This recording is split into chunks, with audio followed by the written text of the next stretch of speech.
and welcome, history buffs. My name is Nick Hodges, and today we'll be exploring one of the most famous legends in English history, the story of Robin Hood. There's been dozens of iterations of Robin Hood over the years, from films to TV shows. Perhaps the most classic is Errol Flynn, where a blonde man in green tights swings from trees, shoots impossibly precise arrows, and courts their maid Marian. Or perhaps you grew up with the Disney version, watching Robin Hood the Fox outwit King John and the Sheriff of Nottingham. Regardless of how you got to know him, the Robin Hood legend has been around for generations. And in 2010, we got another version of the classic character, this time played by Russell Crowe and directed by Ridley Scott. 10 years prior, the two worked together to create the cinematic masterpiece Gladiator. Sure, it was historically inaccurate, but as I said in my review 7 years ago, I still loved that film, despite its issues. Hans Zimmer's score was moving, the writing spot on, and the characters felt real. So with the rich history surrounding Robin Hood in medieval England, I'm sure Russell Crowe and Ridley Scott made another masterpiece, right?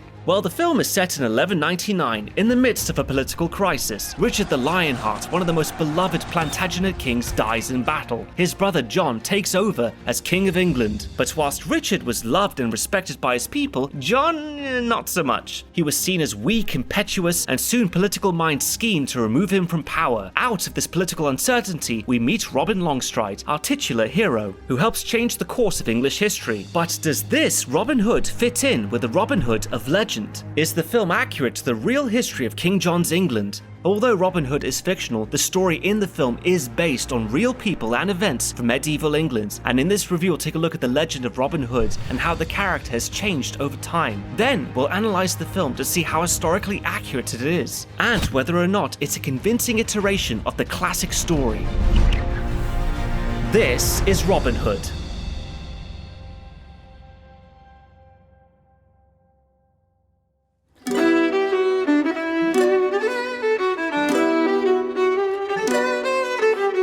Before I get started on the movie and discussing how accurate it is, I'm going to spend this chapter just talking about the origin of the legend itself. Now, Robin Hood has been a part of English folklore for hundreds of years. The oldest surviving literary reference dates back to the 14th century. He first appeared in William Langland's The Vision of Piers Plowman, a poem that many agree came out in 1377. In it, a peasant mentions that he doesn't know the Lord's Prayer, but can recite the stories of Robin Hood. It's an offhand reference that doesn't feature as a main element of the story, but it tells us that Robin Hood was a well-known figure in the medieval world. It's likely then that Robin Hood stories were circulating well before they appeared in text. Some historians think that he dates back to the early to the mid 13th century. But one thing that definitely didn't exist back then is the sponsor for today's episode, War Thunder. As the ultimate vehicular combat game spanning 100 years of military development, War Thunder will give you access to over 2,000 tanks, helicopters, planes, and ships, whether it's from the 1920s or from our present day. There's a vehicle that every history buff will know and love, each one authentically recreated, all the way down to the nuts and bolts. In absolutely epic combined arms PvP battles, you'll need every unit at your disposal to achieve victory.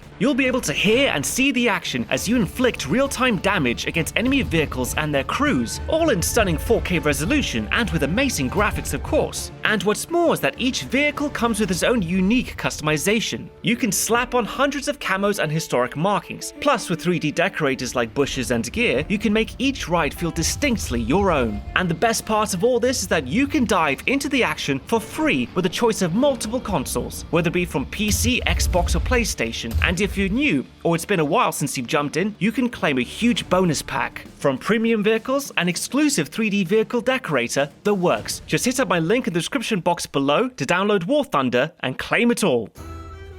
The earlier surviving ballads that feature Robin Hood are from around 1450. In them, Robin Hood encounters various characters that are now staples of the legend, including Little John and the Sheriff of Nottingham. Though many of us know Robin Hood to be a mischievous, swashbuckling trickster making fools of greedy noblemen, the original Robin Hood was less jolly. I demand to know who you are! We are men of the hood. Merry now at your expense. He was an outlaw and behaved like one. He lived in the greenwood of central England, usually depicted as Sherwood Forest in Nottingham. Robin Hood often wore disguises to avoid capture and did his best to outwit his enemies. In several of these early ballads, both Robin Hood and his merry men committed murder to get what they wanted. A far cry from the noble thief of today's stories. The goal was to take money off the rich, men he deemed greedy and immoral, and live off the grid in the forest. This is not the Robin Hood that stole from the rich to give to the poor. This was an English outlaw, one who represented the plight of the commoner against the might of the nobility. The original Robin Hood was a yeoman, a commoner with a small plot of land in feudal England. His initial stories commonly take place in the early 13th century, during the reign of King John. During this time, trade with the empires in the east brought money and goods to Europe. This in turn improved the standard of living, which also meant a growing population. A growing population meant more food, so peasants were burdened with more work. It was out of this feudal tension that Robin Hood was born, a yeoman, looked down upon as a dirty peasant by the social elite, because he was one of them. What I object to is they automatically treat me like an inferior. Well, I am king. Oh, king, eh? Very nice. And how'd you get that, eh? By exploiting the workers. By hanging on to outdated imperialist dogma which perpetuates the economic and social differences in our society. If there's ever going to be any progress... There's some lovely filth down here! By stealing from nobles and dealing with corruption in the church, Robin Hood represented an escape from the social order. These stories also reflected a time in England when tensions between social classes were growing. First, there was a period known as the Anarchy, a civil war in England in the mid-12th century where law and order broke down and peasants had little protection from the chaos. Then in the 14th century, two major events burdened the peasants further: the beginning of the 100 Years' War, which saw the destruction of peasant farms, and the spread of the Black Death, which killed millions. It's no wonder then that the mythical Robin Hood emerged to help the peasants and fight back against the strict feudal order. But as time went on, Robin Hood's character changed. In the 16th century, Robin Hood was no longer a yeoman peasant representing just the downtrodden, but a nobleman dispossessed. In books, he was Robert, Earl of Huntingdon, whose land was taken away by King John. This era of Robin Hood stories also incorporated the reign of King Richard the Lionheart. Stories focused on how John took power away from his brother Richard while he was away on crusade, and also how he stole land from nobles like Robin Hood. In turn, Robin Hood pledged loyalty to his true king, King Richard, and fought against John and his minions in a variety of adventures. This is a remarkable change from the earlier versions of the character. Now, he was an ally of some noblemen, just not the obviously bad ones. This shift coincided with the Tudor period in English history. Prior to the Tudors, Robin Hood was a hero to the peasantry. The Tudors, however, were fascinated by English folklore. Under them, Robin Hood changed to represent different virtues: hospitality, generosity, Christianity, and loyalty to the crown. This is the Robin Hood that steals from the bad guys and gives to the poor, but is also fiercely loyal to King Richard, a version loved by both peasants and noblemen. In the 17th century, the Robin Hood universe grew to include other beloved characters like Friar Tuck and Maid Marian. Maid Marian existed as a separate character associated with Mayday, but was later incorporated into the Robin Hood stories. Surprisingly, this works. Mayday is associated with raucous, jolly celebration and the upending of social order, just like Robin Hood. If you've ever seen Morris dances, then you get it. And if you haven't been blessed by this absolute marvel of traditional English folklore, well,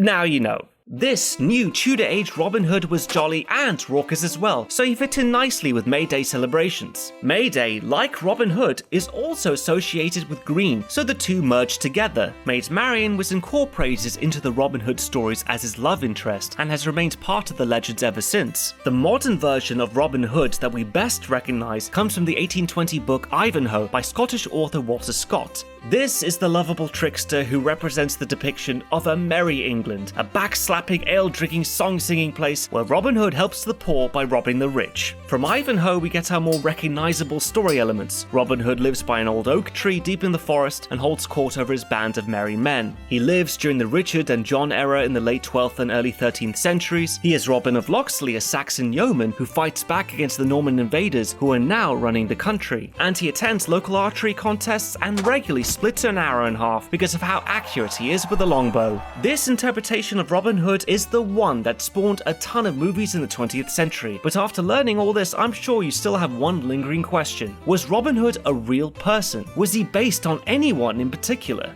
Whether he was a real person or just a character based on the stories of other outlaws is still unknown to this day. Historians have poured through old church records to find any and all men that could be the legendary Robin Hood, and there are a few candidates. There was Robert Hood, who became outlawed in 1213 for committing murder, but he had no ties with Sherwood Forest or Nottingham. Then there was a fugitive named William Robehod, who ran a gang of outlaws around 1261. Another man named John Rabenhod was outlawed in 1272. The problem is that the names Robehod and Rabenhod and all other similar iterations were popping up in records all over the place. Since we know that stories of Robin Hood were being spread around the peasantry in this period of time, there are two logical conclusions. Either these bandits gave their name as Robin Hood to create a legacy for themselves, or the court called them Robin Hood to liken them to a common thief. Remember, the earliest Robin Hood was not jolly and fun. He was an outlaw who would resort to murder to gain material wealth. So, knowing all of this, what kind of Robin Hood do we get in the 2010 film? Does Russell Crowe play the jolly, mischievous, but still charming thief that we've come to know and love? Or is he the yeoman farmer? Or dispossessed noble? Since the character himself is a work of fiction, there's a fair amount of creative license to reinvent the story. But the one thing that can't be changed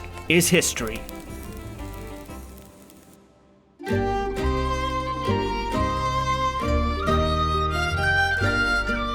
When the movie begins, we find ourselves at Chalus Castle in France, 1199. The title card tells us that King Richard the Lionheart is heading back to England after 10 years of crusading, and it's not even been 5 minutes and the film is already wrong. Richard was crowned king in 1189 after the death of his father, Henry II. Henry and his family line, the Plantagenets, took power in England at the end of the anarchy in the 12th century. Shortly after, when Richard became king, he left to fight in the Third Crusade. He was nicknamed the Lionheart because of his reputation as a strong warrior and great military leader. Despite this, he was captured in December 1192 and held in prison until England paid a hefty ransom for his release. Richard was then freed and returned home in 1194. Now, during this time, Richard's younger brother John attempted to steal the throne in the king's absence. The problem was that Richard was popular and John was not, and this cowardly attempt to steal the throne while his brother was imprisoned on crusade made him even more unlikable. So when Richard got home in 1194, he quickly sorted out his brother's would-be rebellion, forgave him, and then went about his royal business. This is all well-documented history, yet the film here, in the first few minutes, is already getting it wrong. Richard wasn't on crusade for 10 years. He was, though, at Chalus Castle in 1199. There was a minor rebellion there and Richard rode out to deal with it. And I'm willing to admit that the siege here is the best part of the movie.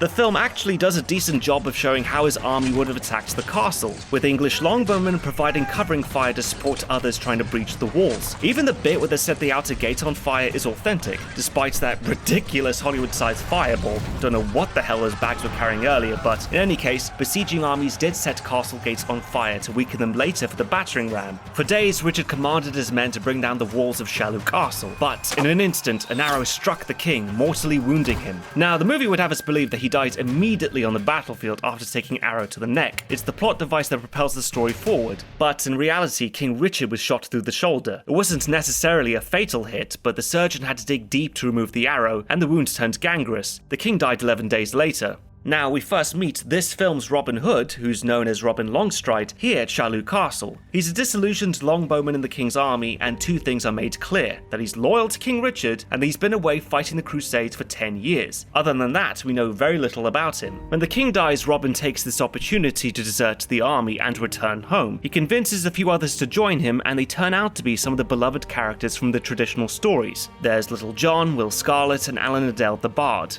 If it isn't clear by now that this isn't the swashbuckling, jolly Robin Hood we're all used to, a title card gives us an idea of the type of Robin Hood story this will be. A prequel. He's not Robin Hood yet, he's just a man returning home from the Crusades, and he'll turn into Robin Hood by the end of the film. Now, I don't mind the film changing the traditional story of Robin Hood. In fact, I applaud it. Throughout its history, the narrative's been constantly adapted to fit the times, and a proper origin story could be interesting. Just don't mess about with the history. Next, we meet the film's main antagonist, played by Mark Strong, a knight known as Sir Godfrey. Godfrey's been friends with John since childhood, but he's now secretly meeting with the French king Philip II, and Philip wants Richard dead so that John can take over. He sees John as weak and thinks England will be easier to invade and conquer with him in power. Okay. It's never made clear why Godfrey betrays England to work with the French, but whatever, he's a baddie. Come to think about it, why is Mark Strong always playing the villain? Have you ever noticed how in Hollywood movies all the villains are played by Brits? Maybe we just sound right. In any case, Godfrey agrees to ambush and kill King Richard on his way home, but by the time this happens, Richard is already dead. The ambush instead kills one of the king's knights, Robert of Locksley. Now, of course, Robin Hood and his new friends hear the ambush happening and rush to stop it. Robin looses an arrow and narrowly misses Godfrey. They're too late to save the knight, but before he dies, Robert of Locksley asks Robin Longstride to bring his sword home to his father, Sir Walter, in Nottingham. My sword, its value to me is great. It belonged to my father, Sir Walter Locksley, of Nottingham. I've heard of Nottingham. Then the fates have smiled on me. I beg you, Longstride, say you will.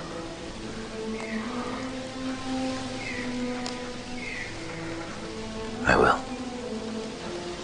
And then 2 seconds later, I'm not even joking, Robin and his mates loot the dead and wear their armour to pass off as knights. Robert of Locksley was carrying back the king's crown to prove he died on the battlefield, so Robin uses this as a cover to sneak back to England. Once back at court, we see John crowned king, and Robin and his men do their best to escape into the crowd without drawing too much attention to themselves. Now, what's so infuriating about this movie is that it gets some of the history right, but most of it so wrong. At one point, Robin says this. How do you know that the knights you see walking about are actually knights at all? There is no difference between a knight and any other man, aside from what he wears. All we need is about us, and we make England wealthy men. Fate has smiled upon us at last. And I, for one, shall not turn my back on her. This is such a stupid plan, and I'm amazed it works. The thing is, you can't just slap fancy clothes on commoners and expect people to believe they're knights. Knights were members of the nobility. They existed in completely different social spheres. And even if Robin Longstride spent time fighting amongst them in the Crusades, they would have occupied different places at camp. So how would Robin know how to act like one? I'm sorry, I just don't buy a common longbowman being able to pass off as a knight. Also inaccurate when Eleanor of Aquitaine, the Queen Mother, crowns John on the docks. The movie also ignores the fact that there was a debate over who would rule after Richard. The other candidate was Arthur, John's nephew. And while John did eventually become king, it wasn't done in like 2 seconds. I mean, she literally takes the crown straight from Robin's hands and places it onto John's head. Anyway, one of John's first acts as king is to raise taxes even higher, despite protests from his court that England's on the verge of bankruptcy and civil unrest. Taxation. Taxation. Milking a dry udder gets you nothing but kicked off the milking stool. Mother, spare me your farmyard memories. You have none, and I don't understand them. Is this some sort of peasant joke that I'm too rich to understand? If that wasn't bad enough, he then fires the treasurer, William Marshall, and replaces him with Godfrey. Now, although Godfrey is fictional, William Marshall is a well-documented figure in the Plantagenet world. He served in the courts of Henry II, Richard the Lionhearted John, and John's successor, Henry III. In reality, William Marshall was never replaced as John's treasurer. Anyway, later we see Robin and his friends decide to honour Robert of Locksley's dying request and head to Nottingham. And there's a bit where Robin looks at the hilt of the sword and sees a phrase he recognises, "Rise and rise again until lambs become lions." It then triggers a hidden memory that he can't quite remember, so he decides that there must be something in Nottingham that connects him to his past. He doesn't remember much from before his time in the Crusades, so to add to all the other plot points of the movie, Robin is now on a quest to find himself. When they arrive in Nottingham, they meet Friar Tuck. Now, Friar Tuck is a classic member of Robin's band of merry men, so I won't fault the movie for including him, but technically friars didn't exist until 1209, at the earliest in Italy, not 1199 medieval England. And there's no indication that time passes more than a few weeks throughout the entirety of this film either. So Friar Tuck tells Robin that he can find Sir Walter Locksley up at Pepper Harrow. Can you tell me where I might find Sir Walter Locksley? If he's not up at Pepper Harrow. But because I can't trust anything this movie tells me, I decide to look it up. Pepper Harrow is closer to the southern coast of England, not by Nottingham, far away in the Midlands. Why? I just don't get it. Instead of coming up with a fake name for the Locksley Manor or doing some proper research, they picked the name of a place that actually exists on the other side of the country and has nothing to do with the story. Anyway, Robin goes and meets the elderly and blind Sir Walter Locksley and runs into Marion on the way. In Ridley Scott's iteration of the story, Marion was married to Robert Locksley, making her the lady of the manor. Robin breaks the news that Robert Locksley is dead and he's come to return the family sword. Sir Walter is understandably upset at the loss of his son, but comes up with a plan to help Marion. With Robert dead and Walter on the verge of dying, Marion will lose Pepper Harrow because medieval women can't inherit property. So he asks Robin to pretend to be his son Robert to prevent this from happening, and if he does this, Walter promises to tell Robin what he knows about his childhood because he did in fact grow up near Nottingham. This is clearly a take on the Robin Hood legend that dates back to the Tudors, the one where Robin Hood is actually a nobleman, though dispossessed of his land because of King John and the Sheriff of Nottingham. But in this version he becomes a nobleman in a cockamamie scheme, and you know what? It actually kind of fits the playful nature of the Robin Hood tales. So later we see Robin and Marion grow closer as they're forced to pretend to be husband and wife, and Robin starts to genuinely care for the villagers. One of their problems is the Sheriff of Nottingham. Despite being Robin's arch nemesis in the classic tales, the Sheriff plays a very minor role in this film. The Sheriff, along with the Catholic Archbishop in York, keeps taking more and more of Nottingham's grain and food, leaving them with nothing for the harvest. Marion, I've been at Pepper Harrow, waiting in vain for Sir Walter to receive me. Kindly tell him I have better things to do than haunt his threshold. That you have, while robbers are roaming free in Sherwood. That's Sheriff's business. Why don't you look to it? Tell the old fool that next time I'll break his door down. And if he is too proud to pay No, he's not too proud. He's too poor. In the name of King Richard, you have stripped our wealth to pay for foreign adventures, whilst at home the Church, in the name of a merciful God, has reaped without mercy the largest share of what we have set aside to feed ourselves. Between a sheriff and a bishop, I wouldn't care to judge who's the greater curse on honest English folk. Robin then vows to help. Along with Friar Tuck, Little John, Will Scarlet, and Alan Adale, he ambushes the church's wagon in the night and steals back the grain. And this is a fun scene, reminiscent of the other Robin Hood movies, where the band of merry men are being lovable tricksters and stealing from the rich to give back to the poor. In fact, this is the first time this movie has felt like a traditional Robin Hood story, and it's half over already.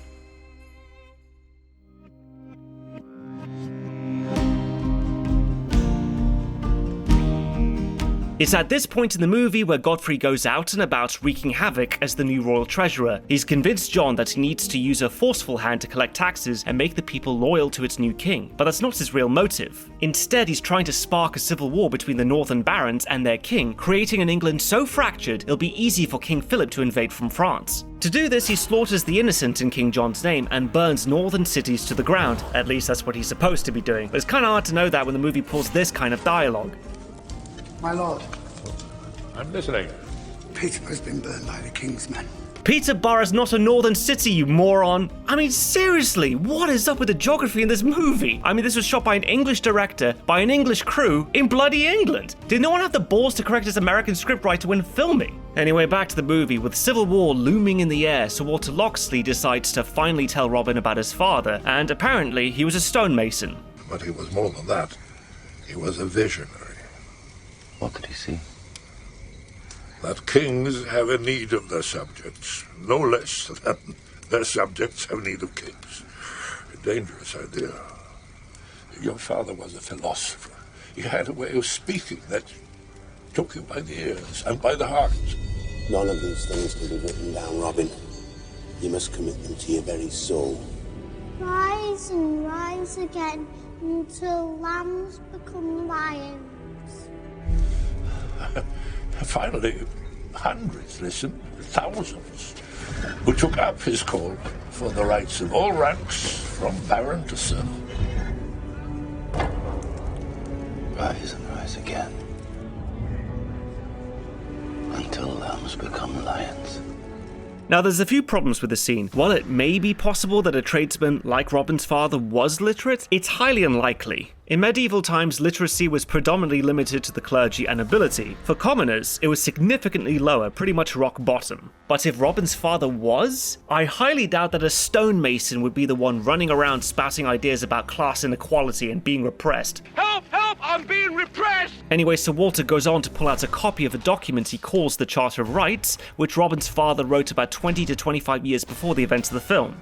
Okay, so now we have a literate stonemason who wrote a charter calling for equal rights that all the barons in the north signed. That doesn't seem like... Wait, no. Is this supposed to be the Magna Carta? Oh my god, it is. Movie, are you seriously trying to make us believe that Robin Hood's dad wrote the Magna Carta, probably the most important political document in English history? For those of you who might need a little background, here's the real story behind the Magna Carta, because you're certainly not going to get it here. Throughout the beginning of the 13th century, John was at war with King Philip II over his family's land in France, and he lost almost all of it. Wanting to rebuild the royal treasury, he went to the barons for help. Already unhappy with John's rule, the barons seized this chance to force him to sign the Magna Carta in 1215. This document severely limited the monarchy's absolute power and established parliament, where the barons could have more say in government. Essentially, the Magna Carta established the basis for common law in England as we know it today. John wasn't thrilled by this, of course, but he put a seal on it anyway because he needed their support. He then tried to ignore the provisions he had just agreed to, which resulted in the First Barons' War, a small civil war. The barons went so far as to offer the English crown to Prince Louis of France in 1216. When John died that same year, the barons changed their minds and forced the French off English land. Then William Marshal, yes, the same one in the movie, reissued the Magna Carta, which the new king Henry III signed in 1225, and all was well. So you could see why this is an egregious retelling of some very important and well-known history. Back to the movie, William Marshall's been spying on Godfrey ever since he was replaced at court, and he's found out Godfrey's plan to bring the French over to invade England. Marshall can't trust John, of course, so he goes to his mummy instead. John is no Richard the Last, Your Majesty. I serve the throne, and the throne will endure. Speak plainly, Marshal. What's troubling you? The crown is in peril. Godfrey has been plotting with Philip of France. French troops have already landed on our shores and they are murdering Englishmen in the name of King John. The northern barons will make civil war against the throne, leaving our coast defenseless against the invasion, which is certainly coming. John eventually accepts the truth that Godfrey has betrayed both him and England. He's also told that the northern barons are close to starting a civil war, so he decides to deal with them before that can happen. Now, all of this is bollocks, of course, but what's really frustrating is that they're rewriting the First Barons' War and the creation of the Magna Carta to fit this attempt at a Robin Hood story. Why even include the subplot? We don't need a fake history of how the Magna Carta came to exist in the middle of a Robin Hood film. They could have made the whole movie about Robin Hood tracking Godfrey down instead of inserting this political nonsense. Anyway, King John heads to Barnsdale where he confronts the northern barons assembling to march against him. William Marshal is there trying to mediate, but it's not going well. The barons are angry at John's excessive taxation and Godfrey's killing spree, whilst John is angry that his barons aren't blindly loyal to him. At the height of tensions, Robin Hood arrives. Thanks to Sir Walter Locksley, he now remembers his past and recognizes the place instantly. This is where his dad taught him about the lambs become lions thing that's been plaguing him for the whole movie. He sees his father's stone craftsmanship in the middle of the town square, touches the ground, and has another flashback. Anyway, Robin approaches the crowd and tries to finish what his father started. It's a pivotal moment in the movie where Robin establishes himself as a leader despite his common upbringing. If your majesty were to offer justice in the form of a charter of liberties, allowing every man to forage for his hearth, to be safe from conviction without cause or prison without charge, to work, eat, and live on the sweat of his own brow, and be as many as he can. And that king would be great. Not only would he receive the loyalty of his people, but their love as well. What we would ask, Your Majesty, is liberty. Liberty by law. Your Majesty, my lords, the French fleet is in the channel. How do you know that? How can you possibly know the French fleet's real-time location? Do you have like a guy in a boat waiting for them? By the time he sees them, it'd already be too late to report back though, wouldn't it? I give my word that such a charter will be written On my mother's life, I swear. Wow. The movie's plot just now is that the King of England gave up absolute power because some pleb dressed up as a nobleman asked him to. You couldn't even do that today. And another thing, nobody in their right mind would be convinced that this man was Robert of Locksley outright. They'd all be thinking, who is this joker? I'm here to speak for Sir Walter Locksley. Who are you? And come to think about it, if all the Northern Barons already signed this charter 40 years ago, judging by Robin's Hood age anyway, what made them magically forget? Seriously, were they like listening to some random guy's monologue just now and were like, oh yeah, totally forgot about that. Yeah, what he said, we should totally do that. Conveniently, the film doesn't give us much time to think about this because Godfrey's in Nottingham setting fire to the place. The barons follow Robin and his band of merry men to save everyone, including Maid Marian, who has created an unlikely alliance with some orphaned boys who live in the woods. Don't ask me who the hell they are because the movie never cares to explain, so why should I? Anyway, Robin manages to stop the destruction, but not before Godfrey kills Sir Walter Locksley and escapes. And in another one of Ridley Scott's bizarre decisions, Marian and Robin cremate his body in the middle of a field. Why? What is this, a Viking funeral? You do realize this is medieval England, right? The Catholic Church banned cremations because it was seen as desecrating the body. Also, as a cremation, this is a really piss-poor effort. Did you guys maybe forget something? The grass burns rapidly and the fire spreads quickly. Thanks to Robin Hood's shitty cremation, an ecosystem that's existed for millions of years will now cease to exist. What a prick. With absolutely no chemistry, Robin kisses Maid Marian goodbye and rides off to deal with Godfrey, who is waiting for King Philip to sail over the English Channel and start his invasion. So they ride south to a prearranged destination to meet up with the rest of King John's army at a place called the White Horse. Now, I assumed they meant the Uffington White Horse, which is a 3,000-year-old geoglyph of a horse carved into the chalky hillside of White Horse Hill in Oxfordshire. However, when Robin and co ride past it, we can clearly see it is not the Uffington White Horse. They look nothing alike. Now, perhaps it could have been one of England's many other white horses. The problem is that the oldest after that was carved only a few hundred years ago, and some others even more recently. The only one that would have existed in King John's era is the Bronze Age Uffington White Horse. But apparently, it didn't look enough like a sodding horse to make the final cut. But despite all the other nonsense up to this point, we have now reached the worst part of the movie.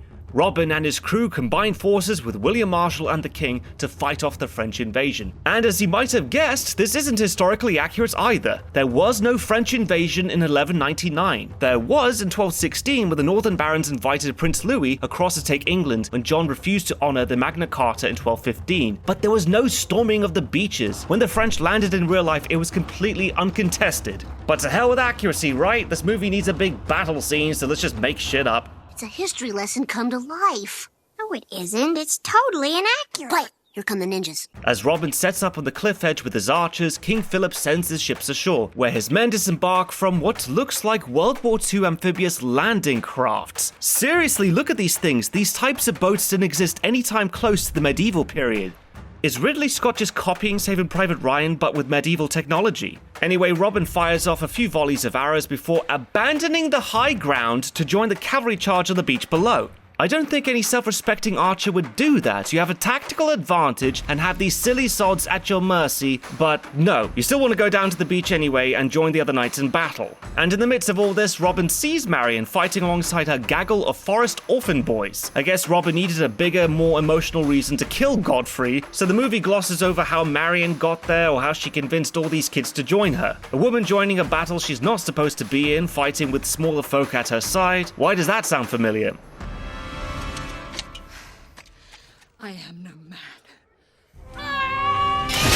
But here, Marian gets captured by Godfrey and is almost killed before Robin saves the day. In an admittedly cool throwback to how King Richard was killed at the beginning of the movie, Robin loses an arrow and hits Godfrey in the neck.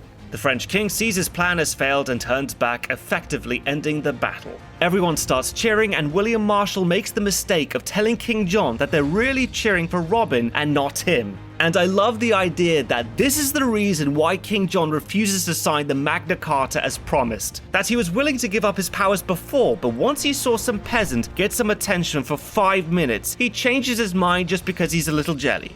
Now you come to me with this document, seeking to limit the authority given to me by God. Sire, you give your word! Sire, we look to you! Look to your estates! Instead,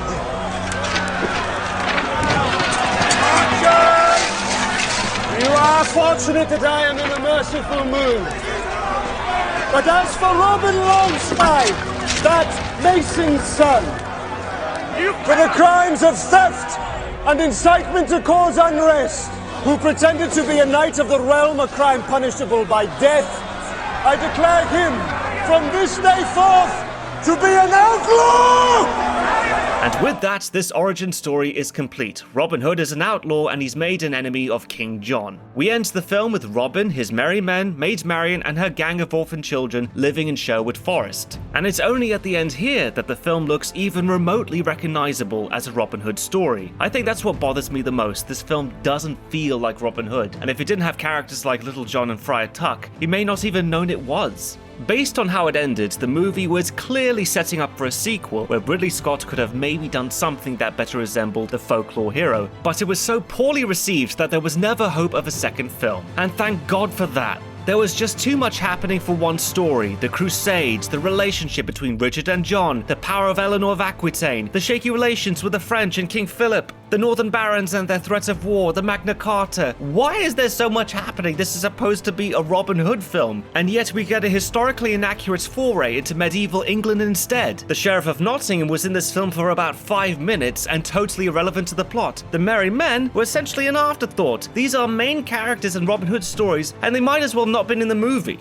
Look, I can accept an alternative take on the Robin Hood legend. After all, that's part of the history of Robin Hood, that the character changes over time to mirror different things. After the happy-go-lucky Errol Flynn and Disney animated version, I can accept a grittier take on this classic character. But what I can't accept is bad history and a rehashing of other better films all rolled into one story. Well, that about wraps it up. Once again, thanks to our sponsor for today's episode, War Thunder. Don't forget to click the link in the description box below to grab your bonus pack and immerse yourself into the action. My name is Nick Hodges, and thanks for watching History Buffs. And remember, if you like the show, help the channel grow. If you wish to support History Buffs, then you can now do so at Patreon. And as always, let me know in the comment section what you thought about Robin Hood. And of course, what historical movie should I review next? In the meantime, check out the History Buffs Twitter and Facebook pages for new updates. Until then, I'll see you next time.